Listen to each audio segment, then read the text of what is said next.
Maswerteng umaga po mga ka-STL. Narito na po ang resulta ng STL Bulacan para sa araw na to, first draw December 29, 2024. Araw ng linggo, naway ang mga natayan niyo pong mga numero kanina ay manalo nawa ngayong umagang ito 11 AM. Kaya kunin niyo na po ang inyong mga tickets. Narito na po ang resulta. Ang mga numerong nanalo sa STL Bulacan ngayong umagang ito December 29, 2024. 11 AM, first draw result 23 at 33 in exact order. Sa lahat po ng tumaya kanina sa STL Bulacan para sa first draw ng 23 at 33, congrats po sa inyo. Panalo po kayo again, 23 at 33. At ngayong umagang ito sa STL Bulacan, atin pong i-shoutout si Ate Maribet. Ate Maribet ng Bulacan, shoutout po sa iyo, naway nasa mabuti ka pong kalagayan.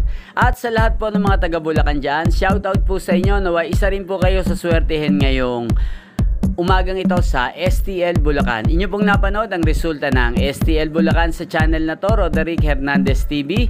Maraming salamat po sa patuloy nyo pong panonood at pagsuporta sa aking channel. Huwag pong kalimutang mag-subscribe. Thank you for watching.